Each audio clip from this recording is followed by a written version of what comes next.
Good morning po mga kabahay and welcome back po dito sa aking YouTube channel. Dito po ngayon sa Next Asia San Pablo, sa may San Pablo, Laguna para ipakita sa inyo ang isa sa napaka-affordable na single attached unit nila dito sa project na to. So yan po nasa harapan natin.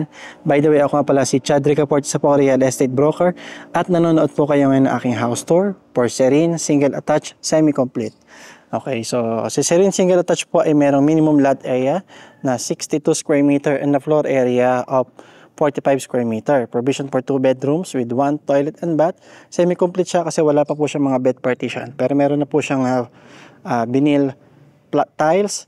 Vinyl tiles sa ground floor at saka sa second floor. At may mga kisame na rin po, no? Okay. So ito papasokin natin. Ito yung actual turnover. Available nga pala ang mga unit nila dito through bank financing. So affordable siya dahil ang price lang po niya ay nasa 1.9 million mahigit. May single attached unit ka na dito sa may San Pablo City. Okay? So yung minimum lot area na 62 square meter ay mula po dito sa poste na to diretso. So may 1.5 meter kang setback mula po dito sa pader na to hanggang dito po sa dulo ng iyong lote. Ito yung pinaka carport mo. 2.5 meter ang lapad niyan. So kasya naman mga subcompact na sasakyan. I think kasya din ang mga sedan. Sa haba niya, kasya naman po mga sedan. And then dito naman po sa harapan, meron ka po 3 meter na setback mula dito sa bahay na to hanggang dito po sa kanyang sidewalk na. Okay. So ikutan muna po natin yung property dahil gusto kong ipakita sa inyo yung likodan ng bahay na to. Dahil dito po sa likod ng bahay, nakalocate na po yung iyong kitchen area. So tama po kayo. Dito yung kitchen area niya. So possible talaga papalagyan mo siya ng bubong or papabukudan mo para magamit mo na maayos yung kitchen area mo. Kasi sa loob wala po siyang kitchen area. So yun lang po yung medyo nakikita ko na disadvantage ng bahay na to. Pero so far affordable pa rin naman siya dahil 1.9 million lang po ang price niya. So dito naman po yung kanyang septic tank. Okay. So pasok tayo ngayon sa kanyang main door. 90 cm ang lapad at medyo mabigat naman at makapal. Ito yung kanyang ground floor. Okay, kisame. Medyo mataas yung kisame kasi wala pa siyang kisame talaga. Yan yung slab na yung bato talaga ng slab. Hindi nila nilagyan ng kisame para mukhang mataas. Pero maganda naman tignan kasi pininturahan na rin naman nila. Yung pader po, makinis. May pintura na rin. Okay. Maganda na rin.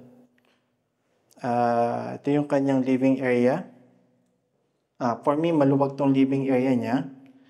Pwede ka maglagay ng TV dito sa part na to. Ito yung kanyang dining area. Okay, maluwag din yung dining area.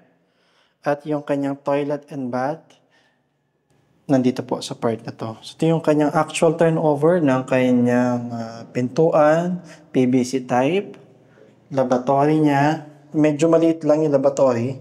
Cute. Okay, pero at least meron. Okay, magagamit mo pa rin naman yan. Toilet niya. Okay. And ito yung kanyang shower area. Sa tiles pala, ito lang yung part na may tiles. Yung shower area and hindi pa siya floor to ceiling. Tulad niyan. Okay. So sa lapad ng shower area niya, 70 cm or 80 cm ang lapad. Okay. Yung shower head niya, ito, parang plastic. And yung bintana niya, ito po. At least may bintana siya. Malaking bintana. No? So kung papansin po ninyo, jalousie yung mga bintana niya sa likod. Pero maganda naman po yung yung mga materyales na ginamit sa jalousie. Hindi rin basta-basta tatanggal kahit po puwerasahin mo siya. And ang kagandahan kasi sa jalousie, kapag binuksan mo siya, bukas talaga siya lahat. Hindi katulad po ng sliding window. Kapag binuksan mo, yung kalahati lang ang bukas. Kaya mas maganda po ang ventilation jealousy. Okay. So sa hagdan pala, bakal. So maganda naman, no? Hindi basta-basta. Ito medyo dito sa part na to, nagwiwigil, pero hindi naman mukhang masisira. Mukhang matibay din naman. So bakal po yung hagdan at binuhusan nila ng bato yung pinaka-steps and nalagyan po nila ng mga vinyl tiles. Okay? So next po, akyat naman tayo ngayon sa second floor para makita natin. So medyo masikip lang din yung hagdan niya. Okay, ayan. Ito yung pwede magkaroon ng 2 bedrooms. Pag nilagyan mo to ng 2 bedrooms, sigurado po na maluwag ito. Malalaki itong magiging 2 bedrooms mo dito. Yung kisame niya, dito sa part na to, medyo mataas pa rin naman. Hindi ko naman naaabot yung mga ilaw niya. Okay. Pero pagdating dun sa harapan, mas mataas po yun kasi yung bubong ng bahay, pataas po siya. So may mga bintana, lalo na itong bedroom dito. So yan yung possible maging master bedroom.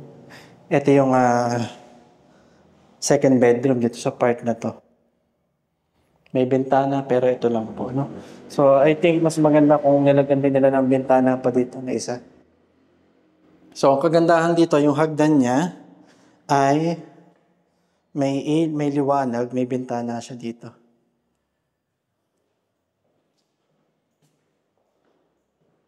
Okay. So dito po sa harapan, mga sliding window na po ang ginamit. So yan po yung aming serene unit dito po sa Next Asia San Pablo. Sa mga kalsada po, ito pong mga inner roads ay 6.5 meter ang lapad. Pero itong mga main road nila, mga 8 meters po ang lapad. So dito po meron silang basketball court, clubhouse, guarded 24/7 ang subdivision po. So medyo malayo nga lang din po from highway. I think abutin ka ng mga less than 2 kilometers bago makating ng highway mula po dito sa project na to. Pero may mga tricycle naman po, 24/7 ang tricycle nila. Sa computation po ng aming serene single attached, ito po makita nyo ngayon sa screen ninyo. Diyan na po yung total contract price, reservation fee, down payment, monthly amortization at required gross monthly income. Yun po yung computation for bank financing. So affordable po, 1.9 million lang. Yung down payment niya nasa mga 40,000 lang din po. At payable for 30 years to pay ang kanyang bank financing. So parang pag-ibig financing na rin po na up to 30 years to pay. Ano? Kung nagustuhan niyo po ang video na to, please paki-share, paki-like at mag-subscribe na rin po kayo dito sa aking YouTube channel para ma-notify kayo pag may mga bagong videos na katulad nito. At kung gusto niyo po mag-reserve ng mga unit na in-offer ko, mag-reserve na kayo dahil ang property, patagal ng patagal, pamahal ng pamahal, palayo ng palayo. Yun lang po at maraming salamat po.